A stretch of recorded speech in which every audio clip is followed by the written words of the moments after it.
The partial lockdown is in effect. We find our very own Hassan Mugambi on the ground. Hassan, what's the situation like? Paint a picture for us right now. It looks pretty quiet, pretty desolate. Tell us what's happening. Yes, pretty quiet and desolate is what it is here in Eastleigh area where I am standing right now. Is the intersection of the roundabout that joins, General Waruenge Street on one side and Muratina Road on the other side to come off Juja Road on this other side of Eastleigh. And this is the situation that there is right now. All these vehicles that you're seeing here are vehicles belonging to different contingents of police service, from DCI to the General Service Police to the rest of the police officers in uniform and in plain clothes, having erected barricades here. And this is like the main entrance towards now the area that joins the First Avenue that is in restriction right now. You cannot leave or come into Eastleigh unless you are an essential service provider or you have the prerequisite permission from the relevant authorities. The officers here, led by the OCPD of Starehe, that is Alice Kimeli, they are here and just maintaining that no one is going to be passing here. And we've not seen quite incidents, of people trying to breach the barricades so far.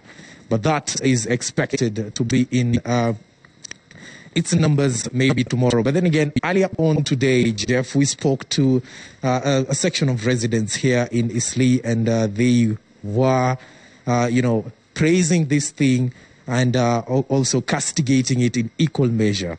This is just one of them. Let's hear what he had to say. So, whilst we welcome the government initiative, I think it's knee-jerk, I think it's unfair, and I think we need to readjust how we are dealing with this coronavirus pandemic, because at the moment it looks like a punishment. So it will be very unfair for these people unless the government is, making efforts to give them stipends. It will be unfair for these people. And also, people are talking about the high number of coronavirus positive results in Eastleigh. It is simply because there has been testing in Eastleigh for 3 days. If, for example, today the government went to Gikomba and tested, I'm sure they'll get over 1,000 positive cases. If they went to the CBD and tested, they will get hundreds and thousands of people who are positive of this coronavirus. All right, that's Ahmed Mohammed there telling us his views.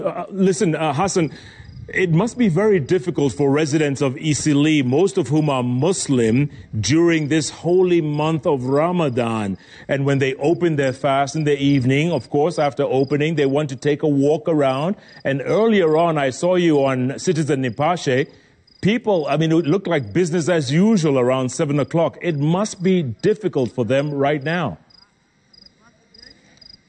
Well, it is quite difficult for them, especially the business people right now that Ramadan is almost coming into the middle, and towards the tail end of this month, we see a lot of Muslims from across the country, flock this particular area to just do shopping, from clothes to other wares in the household and other things that are bought in this particular place. So business is usually a boom inside Eastleigh.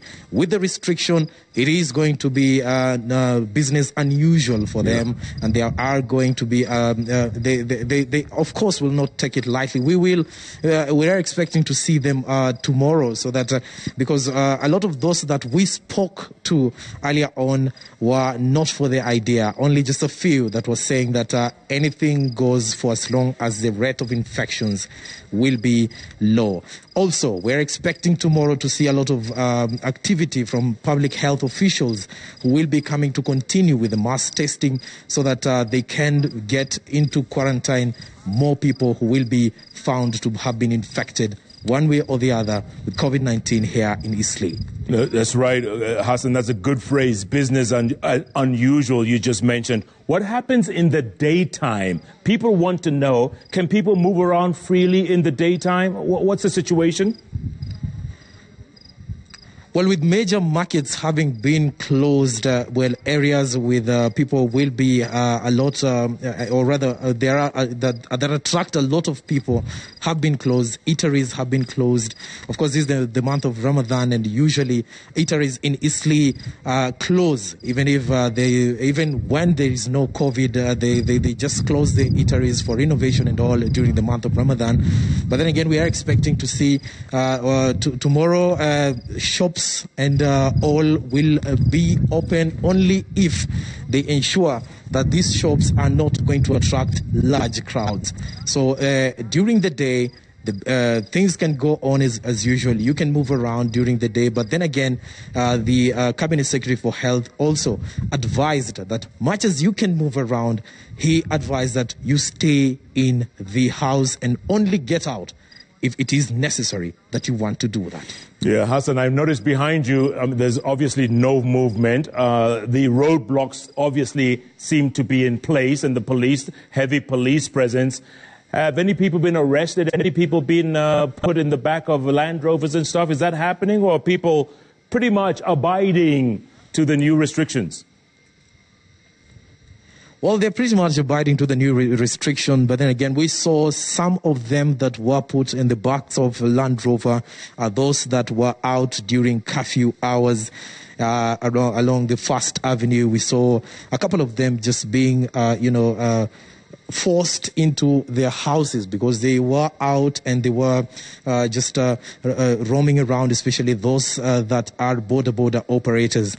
Apart from a few vehicles providing essential services, from ambulances to vehicles, carrying staff from different health centers, are the ones that are being let in and out. As we are seeing here right now, that was just an ambulance from the Kenyatta National Hospital, probably COVID evacuation, or could be any other health complication or a response to an emergency. You never know, but we'll be following up to see what exactly is cutting. All right, Hassan, all I can say is stay safe out there, and great reporting. Appreciate it, man. Thank you so much. That's Hassan Mugambi there live in Eastleigh.